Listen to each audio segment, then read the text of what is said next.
So basically, you're sort of an emergency call-out for people who've got problems of any kind, pretty much to do with computers? Yes, yeah. How often are you baffled when you turn up and you think, I haven't got a clue what this is? I think we've only had one in 5 years where I just couldn't work out what it was. So yeah. And Well, and sometimes in that case we don't fix. We do no fix, no fee. So there's kind Well, of that's fair enough. We don't charge. Yeah, I mean, I suppose occasionally a component may be made that's just broken or just incorrectly programmed, and it's nothing you can do about it. Yeah, I know. Yeah, totally. Yeah.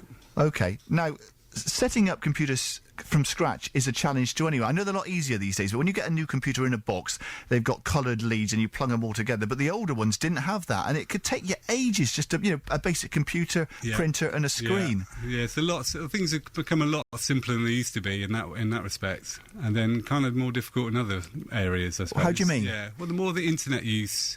You've kind of used to be, you buy a computer and you do a bit of word processing, occasionally you do a bit of email. Now you've got a whole world of the internet to be on, and there's a whole sort of raft of other little problems to set up, or what is Flash Player, or what is, I don't know, all the different things that can happen. Why have I keep forgetting my login for this, that and the other? And yeah, there's just a lot of different things to know now. Okay, well, let's talk about some of the problems that people have. I know it's a standing joke that you would have heard a million times before, that you should just turn it on and turn it off again. But that can solve some problems, can't it? To be honest, yeah, just make sure people have done that before.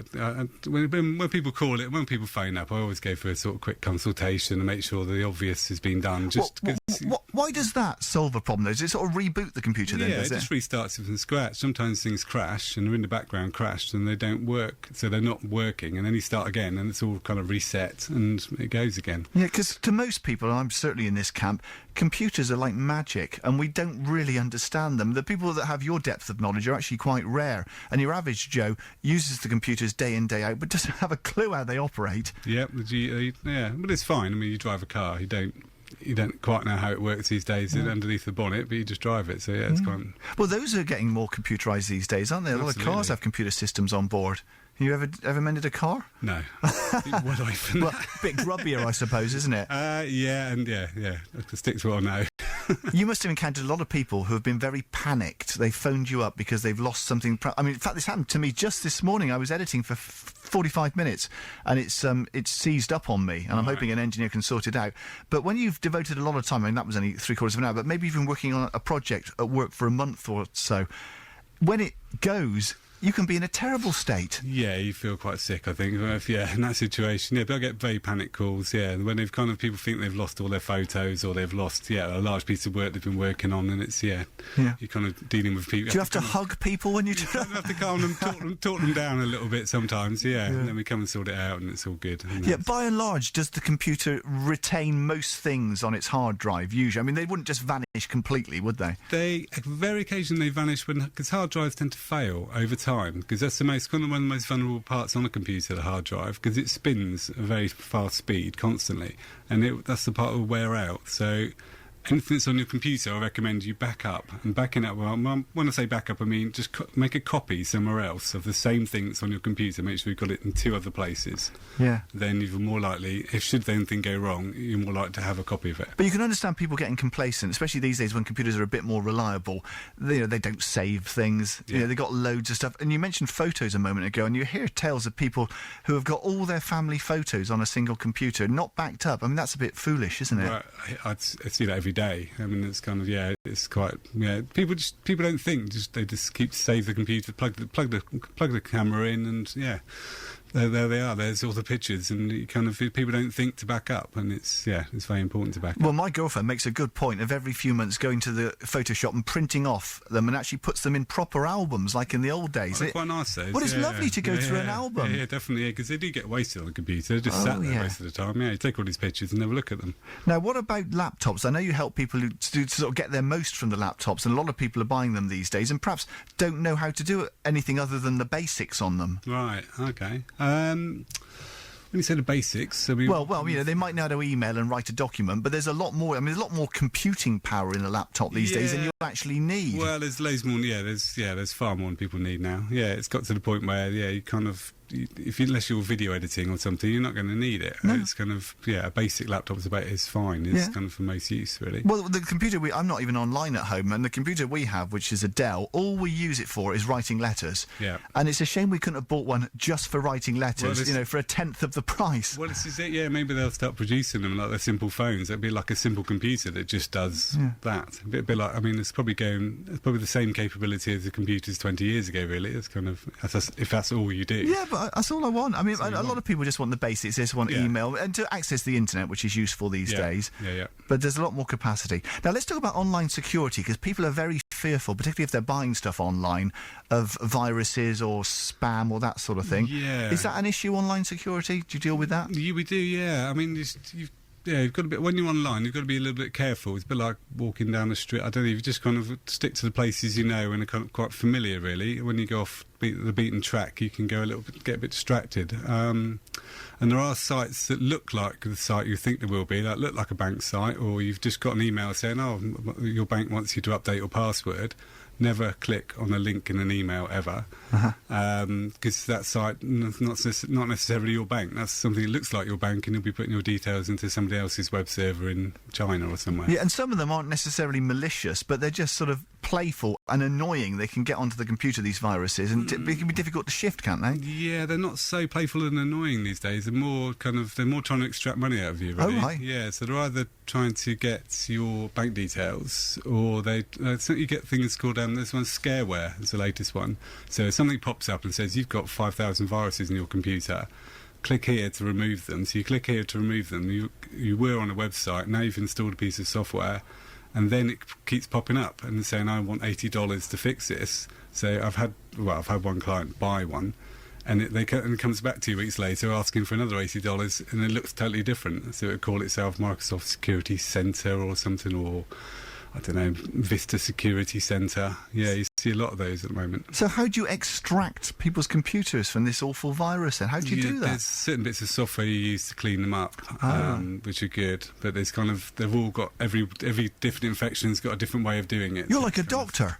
A little bit, I suppose, yeah. What sort of kit do you take round with you when you're travelling around then? A laptop, a bunch of CDs, a few computer spares. That's about it, really. You don't really need a manual, I suppose. You can always look it up online, can't you? Yeah, that's true, yeah. You need an internet connection these days, yeah. I was looking at your website, which is very interesting. There are loads of people praising you and your colleagues on there as well. And there's a bit about passwords, and we're often asked to come up with a password that involves a lower and a higher case, and they're very difficult to remember and come up with. But you've got a few tips on how people can do that. Yeah, it's virtually impossible to remember a long password like that. So what I do, I think of passphrases. So instead of thinking of one word, think of a sentence you can think of, like taking the dog for a walk 2011. It's quite a long sentence, but that's quite a reasonably secure password. You can have a password as long as that, can you? Yeah. The fields are quite large these days. It used to be you could only have like 8 or 10 characters, and the whole thing would fall over. But most websites now you can have long passwords. Gosh. So that kind of increases the security. I mean, it's good to get other characters in there, like a % sign or some, just to add to the security if you upper lowercase. Because there are a list of popular passwords, and one of them is just password that people use. It's extraordinary. Yeah. I mean, most people use very short passwords, so they'll use the dog's name. 1 to 10 or something as well. Well, those sort of things. Yeah, password 1, 2, 3. Yeah, I've seen them all. So yeah, you kind of need to have a bit of a longer password. There are password managers you can get there, which is a very simple way of doing it, where you have one master password and then it remembers everything else. God, that's clever. Yeah, there's a really good one called LastPass I recommend. OK, now let's talk about your vehicles, because I understand you use chip fat biodiesel. Is that true? Yeah. Where'd you get that from? There's a place called McKeown Biofuels in Bedminster. Does it mean they smell a bit like chips? I've never noticed it, because I like that. I'm not criticising it. Honestly, I've never actually noticed. I'm never actually outside of the car when it's running. Obviously, because I'm driving it, I never noticed the smell. Yeah, some people have said that you can get a Yeah, you get a certain smell depending on which oil it is. Does that work out cheaper than conventional diesel, though? It works out slightly cheaper. It's not. It was more for the kind of eco element I was doing at the time. Sure. It's kind of Rather than pouring it into a landfill or something. Yeah, exactly. Yeah. Now, I know you've also helped several local charities in your time, haven't you? Yeah, we still do. Yeah, we support plenty of local charities. Yeah. Do you do any sort of preferential rate for charities? We do. Yeah, we do slightly cheaper. Yeah, we do cheaper for charities and kind of find them older kits sometimes and just donate things to them. Yeah. Yeah, because a lot of people get rid of their computers when they're pretty decent computers, and as you know, there's a whole raft of people who want the very latest Apple or whatever, and maybe discard ones that are perfectly workable. Yeah, occasionally you get that. Yeah, not so many, but yeah, we do get like sort of printers and sort of just bits that people don't want really, or it's got too big for their house. They've moved to a flat and they just get rid of the old PC or something. Now you mentioned printers there, and they're often the bane of people's lives. And I think printing ink, I mean, it's a disgrace the charges the people that don't know haven't got a computer. It's more expensive than gold almost. It's quite incredible. Yeah, the cost of printing ink. Yeah. Yeah, I mean, do you think as a sort of independent arbiter that it is a racket by the companies? Because often you're tied to a particular company, aren't you, when you buy your ink? Yeah, they'll charge you £40 for a printer, and then they'll make their money on the ink. That's the thing. Yeah, but you've got to buy them every few months, haven't you? Yeah, it's incredibly expensive. Yeah. I mean, you can get it refilled. Yeah. I mean, there are the refill places. Yeah, I've been to them. But do you think, how on earth can they get away with this? You could brew your own at home cheaper, couldn't you? Yeah, it's quite amazing. Yeah. I don't really like the model anyway, because it creates a lot of landfill as well. Of course it does. Every time you buy one, yeah. There's so many old printers I come across, and they're just valueless. It's like they're badly made, and they just break quite easily. Yeah. What about spillages? People often use their computers when they're having a coffee, maybe even having a glass of wine on an evening, and it's happened in here many times before. We're only allowed to have water in the studios, but when people drop things, food, what's the sort of worst things that you've encountered in the past? Fizzy drinks, Coca-Cola or something, across a laptop. Yeah, what problems can that cause? Well, it gets because if it gets right into the laptop, it's very sticky and it's difficult to clean out. So, like most of the water will dry out. So you turn the whole thing off, pull the battery out, and leave it in your oven cupboard for a month, and you might be okay. It should go again, but because it's conductive and sticky, it will just glue up all the keyboard as well. So that's a big clean-up operation for you, then, is it? Yeah, and depending on the age of the laptop, that could be the end of it. Let's have a brief word about children. I mean, most children, I mentioned my daughter earlier on, they use the computer. I mean, you've got to restrict their access, though, haven't you? What recommendations would you give? Yeah, you really have. There's a small piece of software called Kiddos, K-I-D-O-Z, which is there's a free version of it, and it basically creates a small restricted environment, so they can't do anything else but be in this environment. And it's got YouTube videos, it's got games, it's got in certain websites you can add your own websites to it, and it's all child-friendly stuff, basically. Because I know personally, you can click on something quite innocent, and something offensive or annoying or rude will pop up completely unexpectedly, and you don't want a child seeing that, do you? Well, no, exactly. No, I've had the same thing. That's what I mean. That's what sort of prompted me to set up the sort of a Twitter post on my blog and that type of thing about it, because my son was looking at YouTube, and because it says suggested other videos, and it's just horrendous. Yeah. Why can't people be nice? Let's have a brief word about open Wi-Fi. For people that don't know, this is where you have a laptop and you can get access to the internet at various spots. I mean, it depends where you are, because not always you get a good signal, but there are ways that people can latch on to your Wi-Fi, aren't there? There are, yeah. It sounds like a sort of catalogue of horror stories. Anyway, so yes, there are ways that people can do that. They can look at what you're currently logged into. So if you're logged into Facebook, they can just look at your Facebook account. They can snoop on you. They can, yeah, because all the data, all the information going backwards and forwards, or your email, anything you write, is unencrypted, which means if somebody's looking for it, they can see it. So yeah. Do you think sometimes it's a shame we invented computers? No, I think they're great. I think it's just got to avoid the pitfalls. Yeah, sometimes I think the internet, though, seems like a massive force for evil. There are a lot of the bad uses of the internet as well as good ones. Yeah, I can see what you're saying. Yeah, I can't. Yeah. I mean, I don't know where it's going. The future. I don't know quite where it's going to go, because it all seems to be. Well, I'll tell you, if the electricity runs out, we're getting grave difficulty. Well, and terrorist targets would be large corporations on the internet. Yeah. Is there such a thing as a sort of clockwork, laptop? I mean, there's Trevor Bailey with his clockwork torch and everything, and radio. You want with a laptop with a crank handle on the side? You wouldn't be able to connect to much, though, if there's no electricity. But yeah, you could still write. You could still write letters.